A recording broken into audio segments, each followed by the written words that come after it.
Congresswoman Marjorie Taylor Greene is shutting down reports that her resignation from Congress is setting up a campaign for the White House. Greene wrote on social media, quote, "I'm not running for president and never said I wanted to and have only laughed about it when anyone would mention it. I'm not motivated by power and titles." CBS News congressional correspondent Nikole Killion joins us from Capitol Hill with more on this. Good morning, Nikole.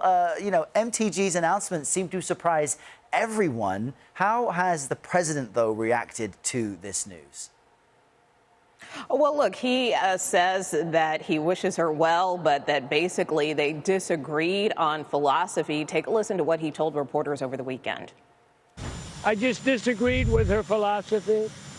She started backing perhaps the worst Republican congressman in our history, just stupid person named Massey. And I said, go your own way. And once I left her, she resigned because she would never have survived a primary. But I think she's a nice person. And, of course, the president there referring to Congressman Thomas Massey, appearing to be in reference to the Epstein files. Of course, Tom Massey, the Republican from Kentucky, was one of the co-sponsors of that bill, which passed Congress just last week, calling on the Justice Department to release the Epstein files. Marjorie Taylor Greene was one of the first Republicans to publicly back that measure, which ultimately passed overwhelmingly in Congress. But the president there seeming to suggest that that was, in part, some of the differences that he had with the Congresswoman. And in some ways, Nikole, MTG stepping down on this point allows her to save face, but she was at odds with the president over the Epstein files. So how does that case impact Americans' views of the president on this issue?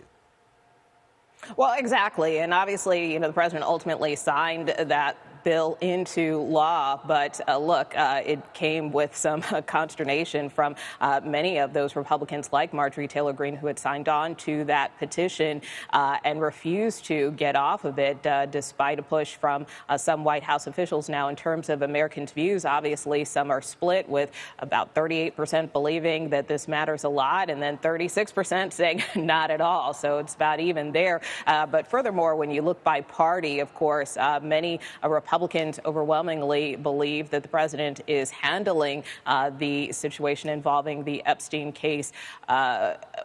They're satisfied with his handling of it, whereas the majority of Democrats are dissatisfied, along with the majority of independents as well. So those are certainly numbers worth watching. But again, the bottom line is that the president has since signed this measure into law, which means that the Justice Department now has less than 30 days to try to make this information public.